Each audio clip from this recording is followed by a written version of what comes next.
Well, good morning, everyone. It's great to be back here again. Friday, we're preparing for week 5. As always, there's Jimmy over in Phoenix, Jed over here in the suburb of Illinois. Good morning, everyone. Morning. Morning. Yeah, hey, yesterday's game, boring, man. It was just slow. And it was overtime, and all the Denver Broncos fans were just walking out.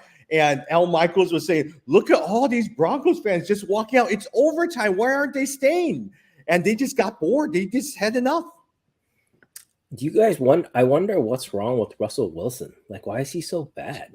I was watching the game yesterday, and you could blame it on the receivers, but it wasn't just the receivers. He was overthrowing and missing. It's either that he was never that good, or I think their communication is just really bad because a number of his receivers, like Judy was open a couple of times, Sutton was open. He just completely missed them. No, he was good in Seattle. Yeah, Jen, actually, before you say this, let me show this one and get your thoughts. Would you say, before you say, is it him again? Or would you say it's Russell Wilson? Who would you blame for this? Well, that one last play, what's his name? TJ Hamler was wide open. So that's not the coach's fault. That's Wilson missed him. So, but I don't know. I mean, it can't be that Wilson wasn't good in Seattle. Wilson was a top 5 quarterback, I think 9 out of the 10 seasons that he was in Seattle. So the guy is good, but I don't know what happened. Maybe he hit the age wall and he's just no good anymore. Yeah. I'm telling you, a lot of times, as KJ Hamler said, he could have literally walked in and he just completely missed him as well, too. But, man, the offense cannot keep going. Javonte Williams is injured. But on the Indianapolis side, Matt Ryan is okay. But at the same time, the wide receivers just are not getting separation. There's no tight end. And Jonathan Taylor is struggling. So it's a struggling offense. Well, I mean, think about it. Their offense is entirely built around Jonathan Taylor, right? So the last couple of games, Jonathan Taylor has either been injured or he's out. And so you're now relying on these other players. The tight end, Mo Alley-Cox, who last week scored double digits in fantasy, he was there was no points he scored this game. You know, you got Pittman, right? But who else? Alec Pierce actually did pretty well yesterday. Alec Pierce actually scored 10 points in fantasy. So I was surprised that he scored as many as he did. Yeah, I actually sat Pittman in one league. Yeah, I don't think you can trust that offense right now. There's just not a lot of points to be had. So it's disappointing. You know, I think, it's really disappointing. Well, whoever played their defenses on both sides, they Yeah. Yeah, you have Melvin Gordon, 15 rushes, 54 yards. Michael Boone, 7 carries, 38 yards. Sutton, 5 catches, 74 yards. The most disappointing is Jerry Jeudy at 3 catches, 53 yards. I mean, he just can't get anything there. And so hopefully a lot of times you're hoping Russell Wilson will get back, but he got sacked 4 times, intercepted twice yesterday. I still think Judy's the best wide receiver in terms of talent. I love that group. But Sutton is clearly the number one. He's like the Tyler Lockett of the group. And I think that Jeudy could hopefully become more of the Metcalf of the group. But right now they haven't shown that potential. Yeah. Jed, as we go through some of the stories in preparation for week 5, let me actually, Amon-Ra St. Brown, DeAndre Smith remain out of practice. If you're playing daily fantasy league, are you starting Mr. Tight End again and having him blow up for 47 points? TJ Hawkinson, yeah.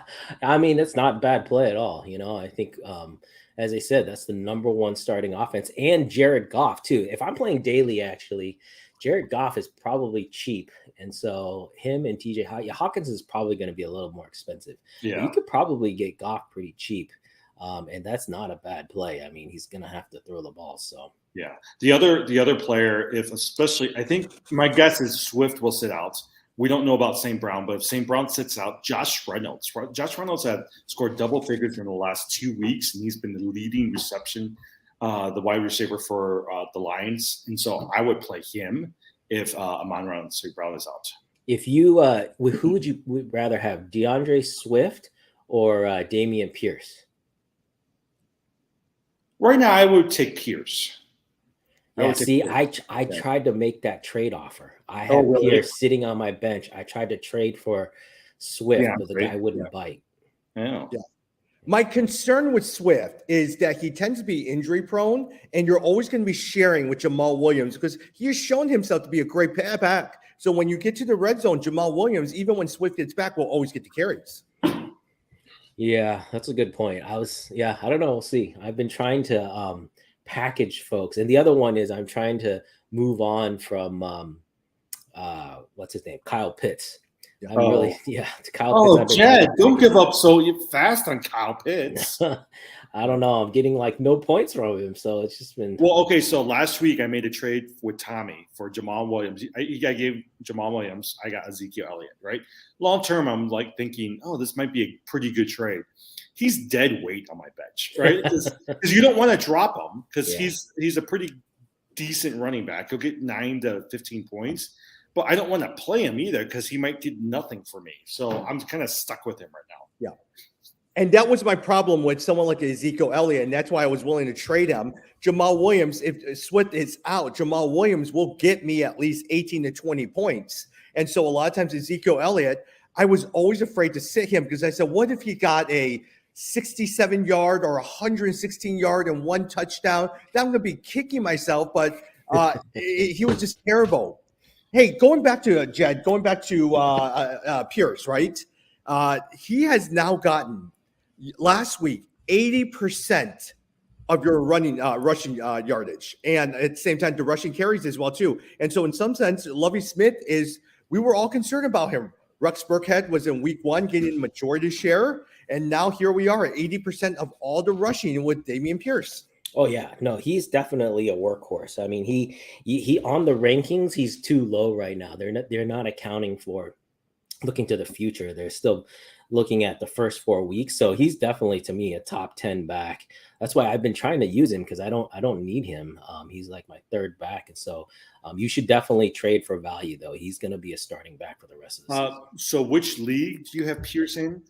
In my work league. Your work one, yeah. In my work league, I sent this offer: Pierce and Darren Waller for Mark Andrews.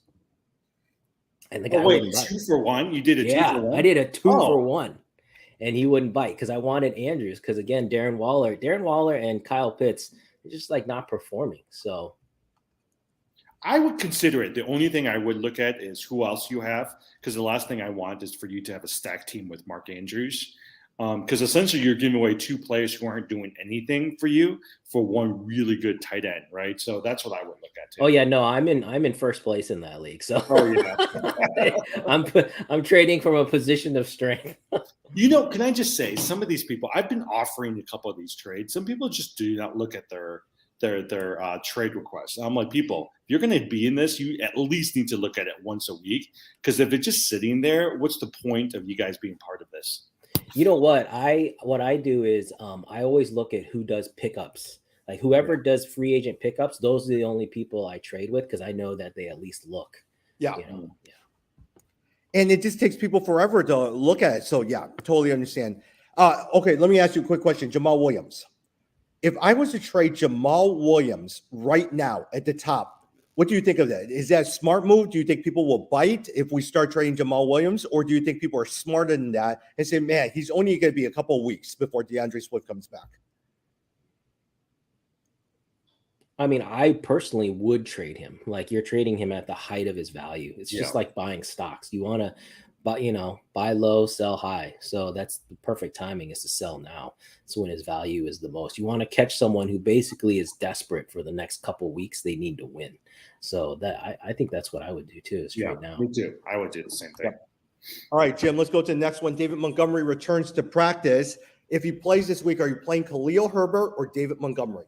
I think I would still play Khalil Herbert. He's got the last couple of weeks he's had over 100 total yards. I think he's still going to be the one that they lean on, even though Montgomery comes back. Jed, Matt Canada, I don't think you'll see a drastic difference in play calls with Penny Pickett. Agree, disagree? Oh, that's interesting. That might be true, but I'm way more high on George Pickens now. I'm actually playing him in at least one league. So Yeah. even though, again, if you look at him, there'll be, probably less than 10% of the people are starting him. But I think you're going to see a nice pickup from Pickens. They already showed a nice connection in preseason, so I'm thinking that's going to continue. Yeah. Did you know that they were speculating that Deontay Johnson will be the number 2 wide receiver by the end of the year now that Pickens is in? And you're right. I still see him in some of the waiver wires, and I'm trying to pick him up as much as I can. Yeah. He still so far has the best catch of the season. That one-handed catch was insane. Yeah. Jim, if you look at Najee Harris, I know you have him over at Dynasty. Number one, is he overrated? And number two, if someone offered you like 2 or 3 players for Najee Harris, would you trade him? I think so, but I also want to see what's going to happen now that Kenny Pickett, right? Because I think with Trubisky, they just couldn't get any offense going. And I think with Pickett and his legs and his arm, I think it may open up more opportunities for Najee Harris, for Pickens, and some of these other players. Who is it? The tight end, Pat Freiermuth, right? He's on a lot of waiver wires. He's actually, if you need a tight end backup, he actually might be pretty good. Yep. Jed, Steelers are playing the Buffalo Bills. Terrible matchup for his first start. What are you anticipating? Look, a lot of times Josh Allen will do well. Gabe Davis, do you think he's going to come back this week? Yeah, I actually like Pittsburgh in this because I don't know that they'll win. They're a 14-point underdog. I just don't see that. I think Pittsburgh is going to play better than that. I think the team, when you bring in a new quarterback, they kind of rally. There's a little bit more juice, a little bit more energy. And so I think this is going to be closer than people think. And Buffalo, as good as they've been, they are not as dominant as that first game out of the season. They've shown that they can be beaten. And so I think Pittsburgh could actually score some points here. So I would play all your Steelers. I would not hold back. Are you still high on Gabe Davis, though? Yeah, I think, well, actually, I like McKenzie better. I think McKenzie is the guy that I've been excited about. And so, but it's still a toss-up between both of those guys. You're not playing those more than a flex at this point. My only argument is the last couple of weeks, right? 2 weeks ago when they were playing Miami, they said that they were just tired. They could not keep going. Last week, I think because of some of the wet conditions, you saw there were a lot of drops. There wasn't much going on with the Buffalo Bills. So I want to give them one more week. I think this week will be a pretty good indicator as to where Gabe Davis is going to go. Because right now, everything's running through Stephon Diggs. I'll tell you one thing. I'm so desperate at tight end. I'm playing Dawson Knox over Kyle Pitts. You know what? I made the change too. I'm playing Will Dissly over Kyle Pitts because Disley's had double-digit fantasy points. But you're right. Because here's the other thing. They're playing Tampa Bay this week. And Tampa's got a good defense, right? I was like, this is not the week that you want to risk going after a wide receiver or going after Kyle Pitts. Jim, speaking of Will Dissly, a lot of times DK Metcalf knew Geno Smith would be great based on what he did last year. They're playing Tampa Bay. Would you start a Geno Smith against a Tampa Bay defense? I don't know if Tampa Bay, but I've been looking at him on waiver wires, right? Last week, he scored 30-something fantasy points. The week before that, he scored 19 fantasy points. I feel like he's gotten into a pretty good rhythm with both Metcalf as well as Tyler Lockett. Rashad Penny is coming along. So I don't know. Here's the thing. Would you want to pick up a Geno Smith versus a Jared Goff? And right now I would go for Goff before I pick up a Geno Smith. And Jim, actually, forgive me. They are not playing Tampa Bay. The Seattle Seahawks are playing the New Orleans Saints. I would consider it. I would seriously consider it. But Saints still have a pretty good offense or defense. Yeah. Jed, I'm telling you, Geno Smith, if he was playing out there, he's playing the New Orleans Saints, which has a pretty good defense. If you have Aaron Rodgers sitting on your bench, is it Jared Goff? Is it Aaron Rodgers or is it Geno Smith? No, I like Jared Goff of that group we were just talking about. Still the number one offense. Actually Aaron Rodgers too. No, I still think of that group. Geno is at the bottom of that group. You got Rashad Penny. Is he someone you're starting every single week as a running back now? Only if I'm desperate. I don't think Penny is a number one. He's maybe a number two. I think probably is a pretty good number two. But if Seattle is they're one of those teams. It's going to be dependent on if they are competitive. If it's a team you feel like they can be competitive, then Rashad Penny is definitely someone you want to play. But if it's someone you're thinking they're going to be throwing the ball all day, then no, that's not the guy that I want in there. Someone dropped him in our what do you call our dynasty league. Oh no, I wouldn't drop him. I would have him on my bench. I was actually surprised someone dropped him in our dynasty leagues. I mean, someone picked him up pretty fast, but I was surprised he got dropped. Yeah. Now, Jim, Tyler Lockett, he may be appearing on some waivers with some players. Last week, he had 6 catches, 91 yards. 2 weeks ago, he had 9 catches, 107 yards. What do you think of a Tyler Lockett? If you did bring him, are you going to play him in the flex position? Yeah, maybe. I mean, there's a couple other wide receivers I'm looking at, and I've never been the biggest Tyler Lockett fan, but I mean, even based off of this, I think Geno Smith is having a really good year. And part of it is I wonder if they're just motivated to show that they are a better team without Russell Wilson. Yeah. On the other end, Jed, let me ask you, pick your look. We're going to start Olave. He's been very, very good. Michael Thomas, is he someone that you're dropping at all? And then also Kamara, what is your situation? Are you playing him this week at all? Yeah, that Kamara is back, but I just wonder how much are they going to go full tilt with him?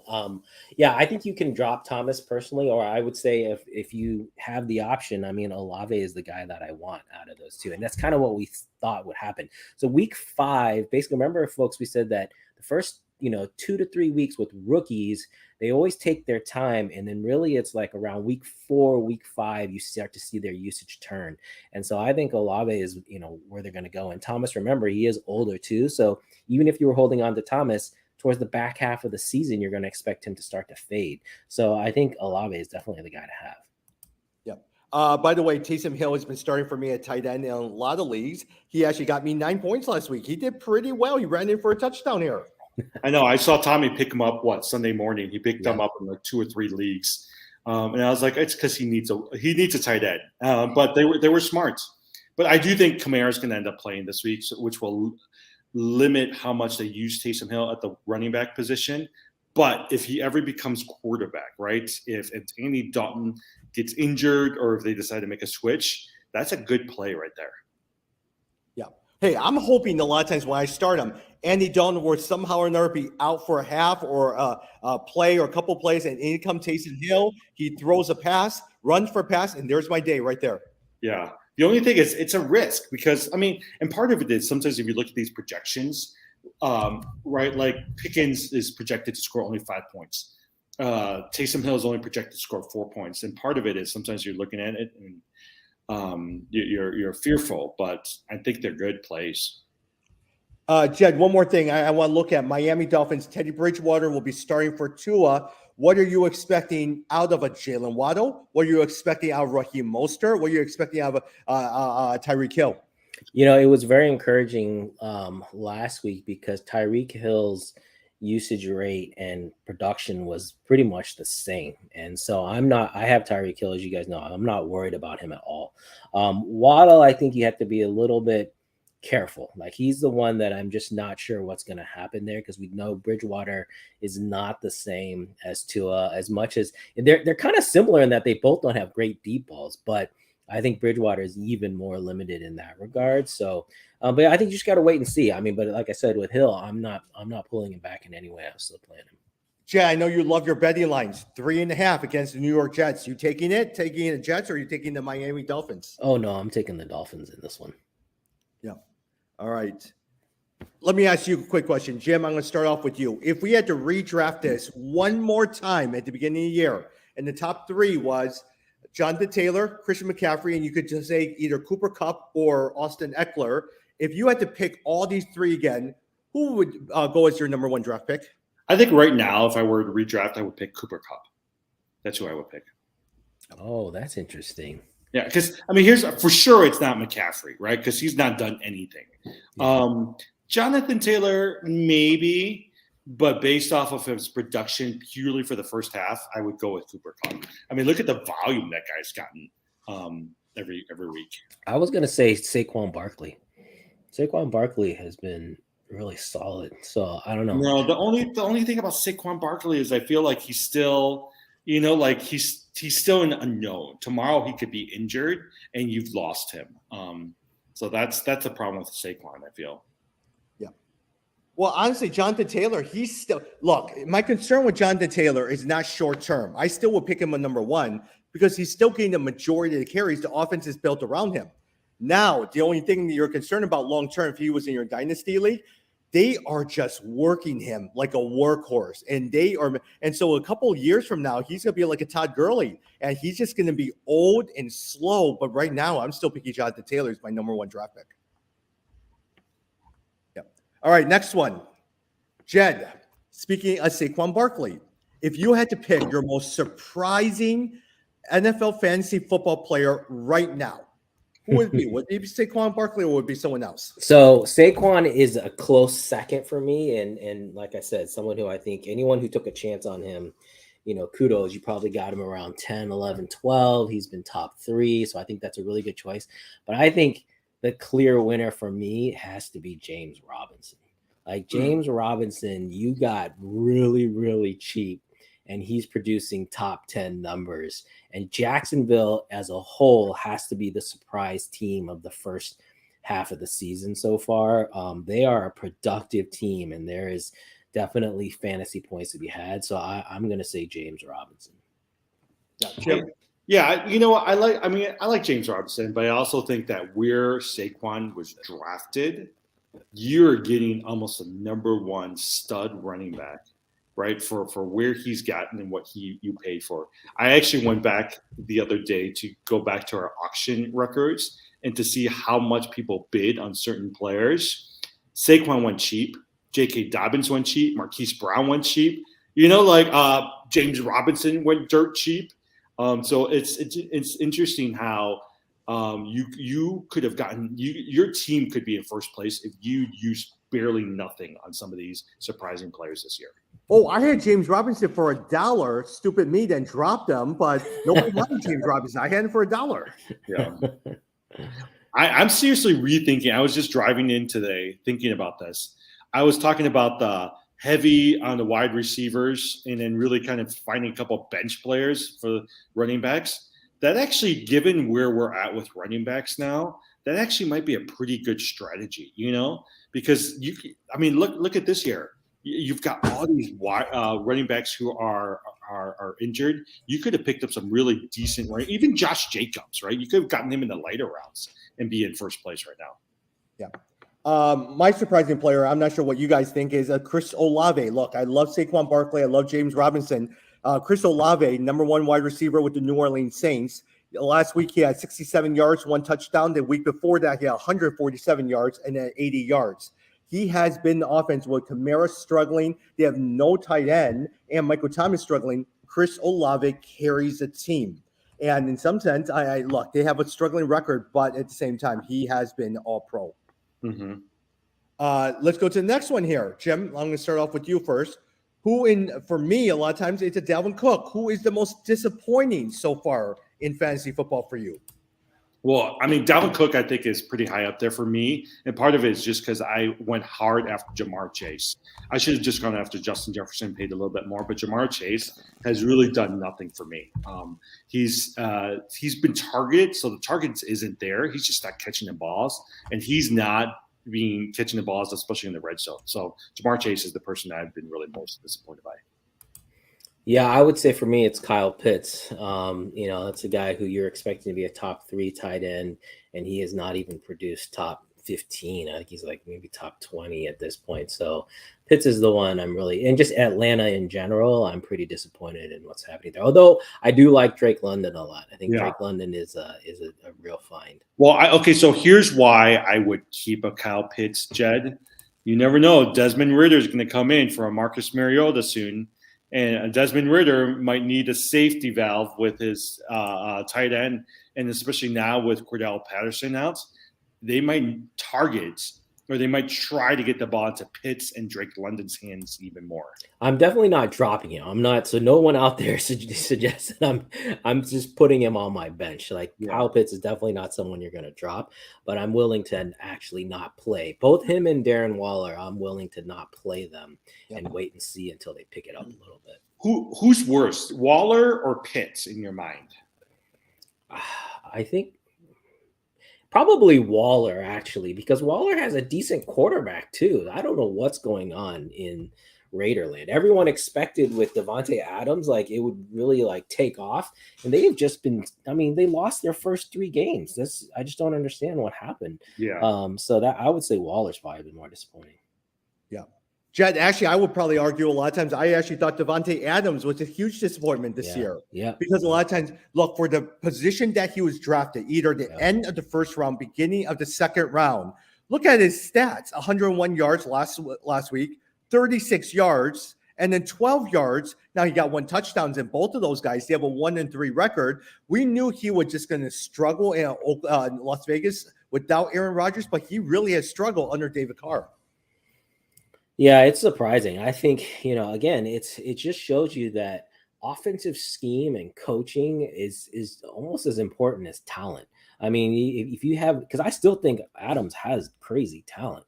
Same with Kyle Pitts. But if you can't figure out how to scheme and the defense is taking those guys away and putting double teams, then, I mean, you're just in trouble. Like that person's never going to get open. For instance, a lot of times you look at Russell Wilson. Is it because of Pete Carroll? Because now we're seeing Geno Smith do really, really well. Is Pete Carroll doing something better? I mean, Russell Wilson is a pretty all-pro quarterback, but is he as good as we were led to believe under the Pete Carroll system? Yeah, that's a good point. I mean, again, sometimes the system is just perfect for the player. And so you got to look for that. I also think offensive line is such a big factor that people often overlook, right? Like if you look at Las Vegas, look at Denver.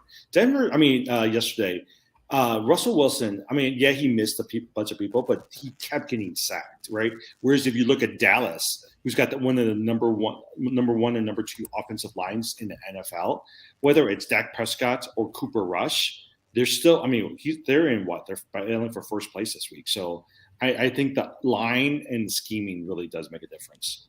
More so, I think I will argue in terms of line, not as much Dallas. You're seeing it over in Jacksonville right now. You see Trevor Lawrence having a lot more time to throw. And so a lot of times the Christian Kirk is opening up the running lane for James Robinson. And so that has gone really well.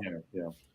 Jed, I don't want to see James Robinson get injured, but I really would like to see Travis Etienne become because he's just sitting there right now doing nothing for me. Yeah, no, I've got Etienne in 2 teams, and he's been a disappointment too because I drafted him a lot of leagues. I drafted him in the 2nd round or the 3rd round, so you're definitely not getting the production. But you can't drop him. You cannot drop an Etienne because, like you said, it's just one. He's got so much potential. If Robinson goes down tomorrow, I think he's at least a 15 to 20 point back.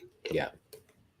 Hey, let's go through a couple of starter sits as we wrap up our time here. Jed, I'll start with you. If you had to pick a Tyler Algier over in Atlanta, or you play a Cam Akers, who are you playing? I know who you're playing. You're playing Cam Akers. Cam Akers. Yeah, I might pick Algier. Actually, I think. I don't know. That Atlanta team is just so flaky. Yeah, I think I maybe would try with Algier, but Cam Akers is getting the carry, so that's been the encouraging part. Is like the team is giving him the carries, but he's not doing anything with it. Yeah. My only hesitation this week about Algier, I like him over a Cam Akers, but they're playing Tampa Bay, and so I was like, do you really want to start an Algier, rookie running back, against the Tampa Bay defense? Yeah. And Jim, I think a lot of times I know what this answer is, but are you playing Kyle Pitts? Are you staying with them, or you're playing Gerald Everett? I'm gonna play Gerald Everett. I think this week, especially because of Tampa Bay, I'm gonna watch Kyle Pitts score a lot this week. Yeah. But I'm switching towards Gerald Everett this week. Jim, let me go to another one with you. Robert Woods or Devin Duvernay? I'll go with Robert Woods. Who is it? Treylon Burke. Yeah. He got injured. He's placed on IR, right? Robert Woods. I don't think Tannehill is the best quarterback right now, but he's at least consistent, right? So if you're looking for a 10 to 15 points from a wide receiver, I think you would get that from Robert Woods. Jed, a huge disappointment has been Terry McLaurin. Are you playing Terry McLaurin, or are you going to go with Jahan Dotson? I play McLaurin over Dotson. Yeah, still think. Talent's got to win out, and I do think Wentz. He's a matchup dependent quarterback. I think the whole offense is matchup dependent. And so, who are they playing this weekend again? That I don't know. Yeah, Oh. I can find out because I've been trying to decide Yeah. whether or not who I should play. I was just looking at that real quick. So Uh, Washington is They're playing. playing Oh, Tennessee. The oh, Titans. see, that's interesting. Yeah. So that, yeah, I would play. I'd put him in this weekend. Yeah, Jim. If you were stuck, and this is not any good matchup, Darnell Mooney or Allen Robinson. I take a chance on Mooney because at least he's somewhat trending up. Robinson is just pretty much. I mean, outside of Cup and Higbee, you're not seeing Robinson, even though they try to target him all the time. Jed, flex. Devin Singletary with the Buffalo Bills or Devontae Parker with the New England Patriots. Who was the first one again? Devin Parker? Singletary. Oh, you guys know I like Parker. Yeah, I think I'd probably take Parker. Good. Jim, Garrett Wilson or Adam Thielen. You know, I would take a chance on Garrett Wilson. Yeah, I mean, last week he didn't do much, but Zach Wilson, I think, is a decent quarterback. There's no way these guys can keep relying on Corey Davis. So I'll go for Garrett Wilson. Speaking of that, Jed, Corey Davis or Julio Jones. Oh, I've given up on Julio. I think just his age too much, and then and I like Corey Davis actually. He's been coming on. Don't skip out on the Jets. Although I like the running back, Brees Hall. Brees Hall, yeah. I think Brees Hall is not a bad pickup either. But no, I'd play Corey Davis. Really, I think Garrett Wilson is going to be the number one wide receiver. There's no way they're going to let such a good wide receiver like that not get the receptions. Jim, Antonio Gibson or Raheem Mostert. Raheem Mostert. Who is it? Who's that guy that's coming back? Brian Robinson. Yeah, He's coming back. So I think he's going to eat into Antonio Gibson's carries. Got it. Jed, Khalil Herbert or you're going to try George Pickens. Well, I mean, I think Herbert, just given that he's a running back, I think that's probably a better option. But in a few weeks, you're going to go for George Pickens. Yeah, I mean, I'm playing Pickens. I like him, but he's still a wide receiver. It's tough. It's tough to get catches versus handing the ball to you. Jim, Pat Freiermuth, or the last one, or Dalton Schultz. I'll go with Dalton Schultz. I think I think he needed to get his legs under him last week, but I still think he's a great tight end, and I think Cooper Rush is doing really well. Got it. Very good. Any lasting thoughts before we wrap up? And we'll probably get together. I think Jimmy's out in Nairobi, and so we'll probably be meeting you here, Jed, on Wednesday. All right. Sounds good. Unless I call in from Kenya, but I don't even know what the reception is right there. Oh, hey, here's my last thing. I don't know if this is the same in Chicago, but all over Phoenix, there's this craze for the adult Happy Meals in McDonald's. Oh yeah, McDonald's. Right, Yeah. like they've been so. I don't know if you saw. I saw an episode. I saw a news segment today about how the McDonald's people are saying this has just been nuts, right? Because everybody's coming in, they're ordering all of these Happy Meals. They're using their 50% off coupon off their app, and they're just flooded with requests right now. Why? What do you get in this adult Happy Meal? So instead of a burger, you get so it's essentially a throwback, right? So you get Grimace, you get Hamburglar, you get those toys, and then you get either Big Mac or like I think Chicken McNuggets. But they said this is what they said. They said a lot of people are doing it because they think that these the figures box. are going to be collectibles. Yeah, the box and the Figures, collectibles. all Yeah. that stuff, right? So that's why they're getting it. Like yesterday, they were showing in Phoenix here. Somebody walked in and bought 50 of them. They're ugly though. I don't like them, so I don't know if they're gonna be that collectible. I mean, they have 4 eyes. So Yeah. 3 eyes or 4 eyes. I don't even know why if have they them. come up with like a better toy, I might be interested. No, for me, the non-football thing I've been watching is all the game clips of Victor Wembanyama, or however you say his last name. The number one draft Yeah, pick. Next number year. one draft pick next year out of France.